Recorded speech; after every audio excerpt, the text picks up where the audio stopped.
We meet again. This time, I brought my second favorite topic. Genre?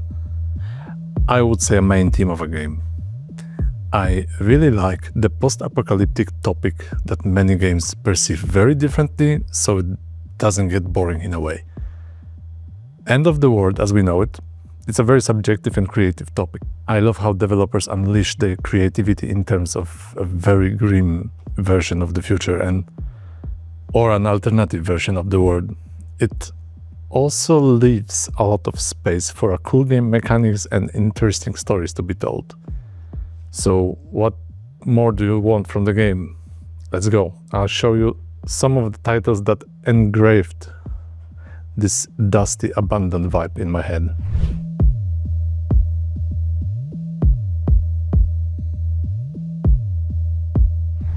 The first one is a Mad Max. Game released around the same time that absolutely wonderful movie with Tom Hardy in it.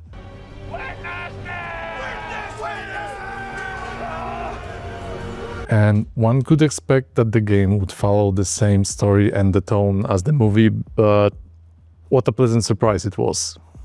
That it had its own character. Yeah, some of the characters were the same or similar to their movie counterparts, but overall it felt very different, and being able to stand on its own legs as a product, awesome. The fight mechanics reminded me a bit of Batman Arkham series.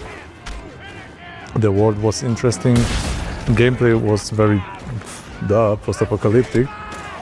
The game encouraged you to develop Max, but also the magnum opus, the car, that you upgrade and upgrade and upgrade until it becomes the most badass vehicle in the wasteland. I recall the vehicle combat at some point became the most fun part of the game, like having flamethrowers on the sides of your car. Epic. Also, the voice acting and sound design in this game was really well done. They added a big chunk of immersion into the world, and this game aged really well. If you like good action in post-apo world, give it a try, it's a solid title. Fallout 3. Controversial pick from the series, huh? You would expect Fallout 2 probably, but not this time. As of course I adore the second part, but Fallout 3 holds some great memories for me. The big change in the series after Bethesda acquired the Fallout franchise after the Interplay bankruptcy was the transition from isometric view to full 3D, as they used in their IP like Oblivion, with which Fallout 3 shared the engine and tech. And I personally loved it. The vision of roaming the wasteland near Washington in first-person view really hyped me up. I vividly remember the first trailer of the 3 with "I don't want to set the world on fire" track and the camera zooming out of the bus to reveal the setting and stunning graphics, back in the day of course. Further down the line, as the game released, I played the shit out of it. Of course, finding my father was a fun task, but I quickly got sidetracked and roamed endlessly around the world, blasting jazzy tunes and doing numerous side quests. I think one of my favorites was the hidden oasis somewhere in the northern part of the map. After many hours in grayish setting, finding something so colorful and saturated was really something else, like pulled out straight from Oblivion. And the Harold quest related to this location was really interesting with its moral dilemma twist. Great game. I remember it very fondly. Next one, Metro series. My first contact with the series was the book Metro 2033, and I liked it a lot. The idea of being isolated in Moscow metro system after a nuclear war, perfect. The familiar vibe, as Eastern Bloc share many similarities, only fueled up the imagination while reading the book, and sometime after the lecture the game was announced. How happy I was that the game was about to be made with some of the developers that previously worked on Stalker series, on which of course I will elaborate later. These dudes certainly understood the vibe of post-apo Eastern Bloc, so the hype train already left the station. And yeah, it was 100% justified to be aboard. The first game was so close to how I imagined the world in the book. The overall sense of danger, closed spaces, supernatural phenomena occurring in the tunnels of Russian metro were on point. Graphic and mechanic-wise, it was great. The rusty, unreliable weapons, the never-ending gathering of resources, and these damn mask filters.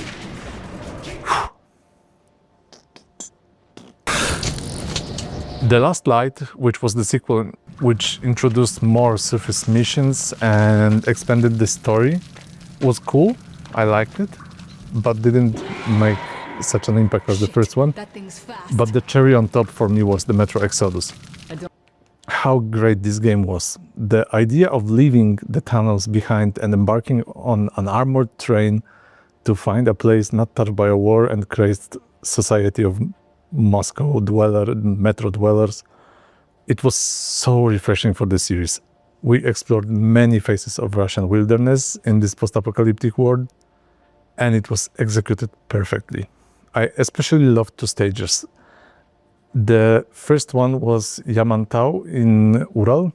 It was very interesting, but I didn't want to spoil the fun of what you will find there. So I really encourage you to try it on your own.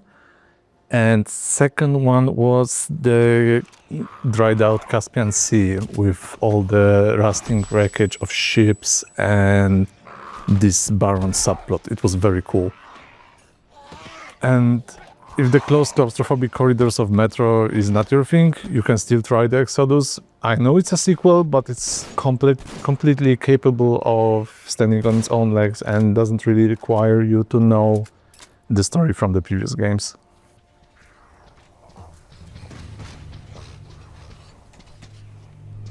Bioshock.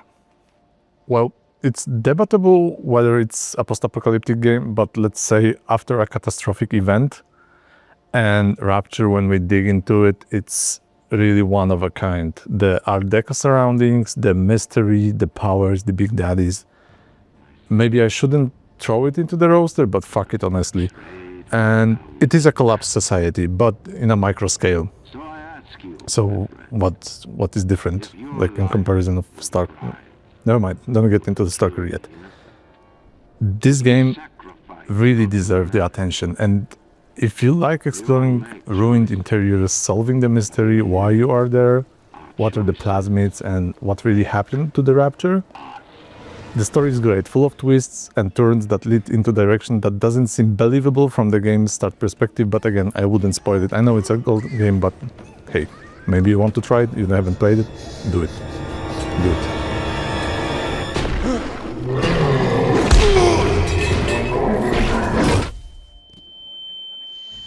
Next one is Kronos the New Dawn. This is a fairly new game, and I'm still in it, but I had to highlight it somehow because of the concept and atmosphere. It takes place in Krakow, Poland in 1980s, but touched by some mysterious infection that consumed society and mutated some of the people into so-called orphans. This infection created some kind of biomass that covers the landscape. The game is grim, gritty, dark. Gameplay somewhat reminds me of Dead Space. It's on its slower side regarding combat, but there's a lot of fun in traversal and looting, and also uncovering more and more information about the world and yourself with all the interesting notes hidden around. The music is a very nice combination of synths and ambient. The graphics are super atmospheric with the Eastern Bloc aesthetic, which I love. And this might be appealing to some. Well, it is for me.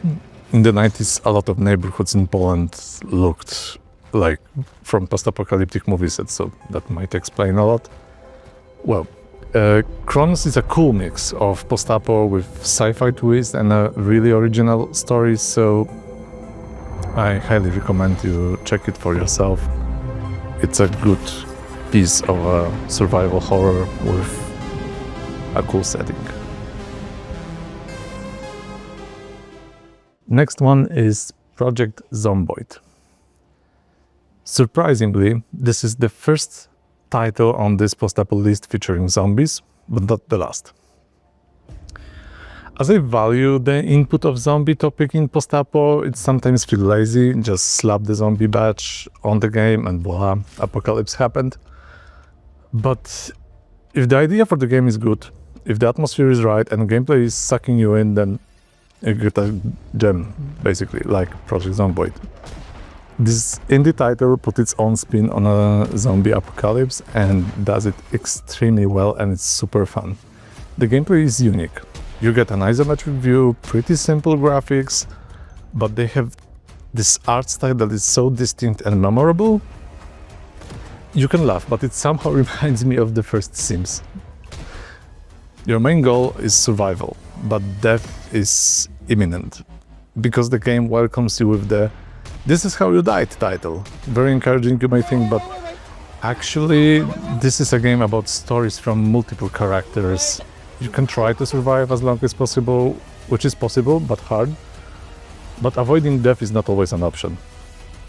You play as a random person that survived to the point as we, player, gain control. And character creation is awesome, unique, and somehow reminds me of Fallout in terms of picking of your good and bad traits. Cyberpunk 2077. One could argue that this is a dystopian retrofuturistic setting, not post-apocalyptic, but I would beg to differ. When you dig deeper into the lore, it gets pretty obvious that it's post-apocalyptic to some degree. Seas, oceans, they are not accessible to travel because of the mines and waste after corporate wars, and that's exactly why Saburo arrival was such a flex.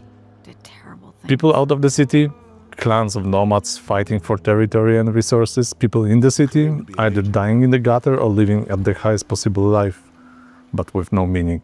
If that's not post-apocalyptic, then what is? Well, in many ways, at least the CP77 setting aligns with the thesis. Yeah, and about the game itself, I played it throughout 3 times with each of the life paths and twice with the Phantom Liberty, and it's a masterpiece, I must say. The story, the music is spectacular, but Jędrzej covered it better than me, I guess. The gameplay all worked for me. Of course, my first run was male Nomad V without any idea for a build. I just pumped strength and reflexes and cut everything with katana. And that was it. I basically speedrun to the end of the story. The second run was a female street Kid V with maxed out intelligence and tech, so I basically was able to make my ops shit themselves on my command.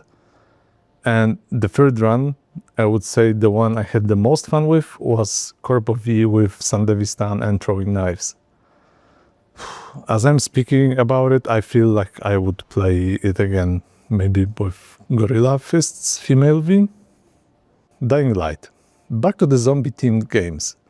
This Polish gem is a marriage of zombie slashing action, pumping creative massacre with a cool traversal mechanics and solid co-op options. I'm a fan of the previous zombie games from Techland, which is Dead Island.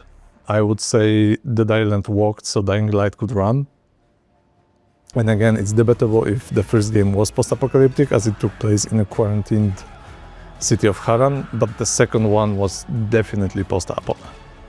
Humanity has fallen, the cities are deserted, zombies roam freely, and as I enjoyed the first installment more than second one in terms of vibe, mechanics and story, I gladly welcome the marriage of both in the form of Dying Light the Beast. And where the series shine for me personally, it's the possibility of co-op with your friends.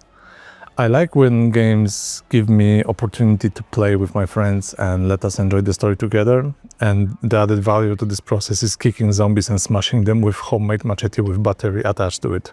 Count me into this kind of experiences. And the final game in this, I would say, series, and in this picks is of course Stalker series. This one has a special place in my heart. In primary school, I was fascinated by the story of Chernobyl nuclear plant disaster. Well, might be not this disaster itself, but the vision of the whole city abandoned overnight, frozen in time in 1986. I couldn't believe this place was real and always wanted to visit it somehow.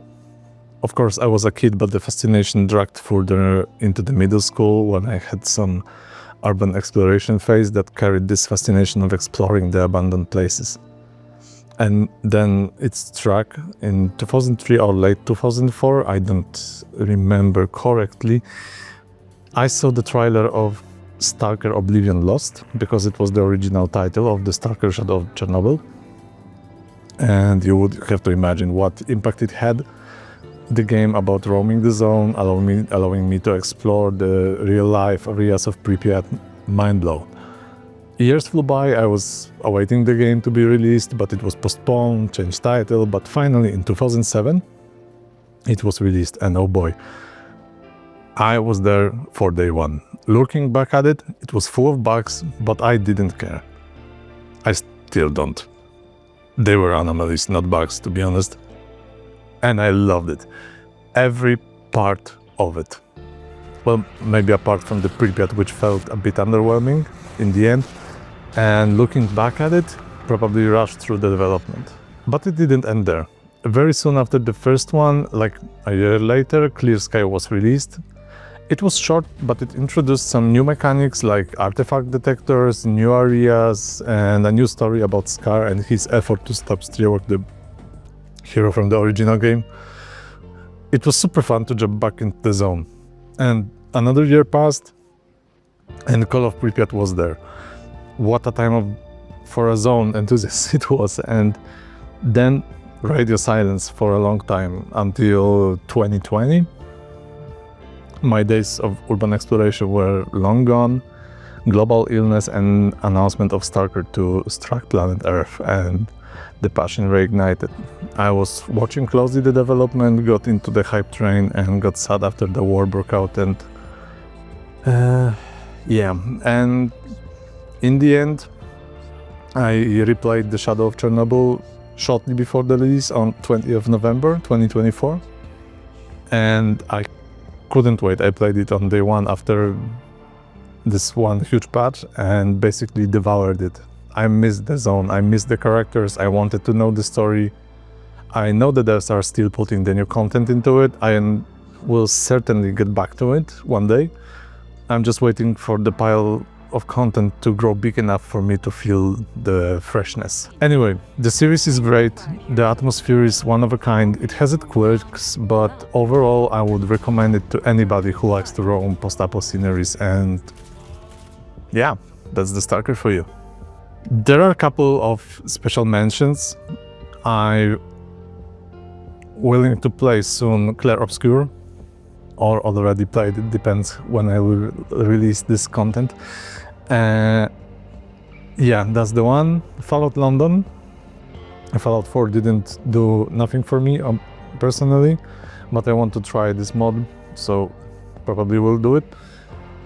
And maybe one non-GOG mention, but I'm deep into it, Ark Riders. Oh boy, what a game. It sucked me completely. I have almost 200 hours in already. It's great. It got a lot of good stuff. So I know it's a non-GOG title, but I recommend you try it. And it has a hell of a sound design. What a sound design and music. Yeah, and that's all. That's a lot of titles. But I hope you enjoyed the list. I hope it inspired you to check some of the titles. I highly encourage you to check at least a few of them, because they are great. See you in the next one. Bye.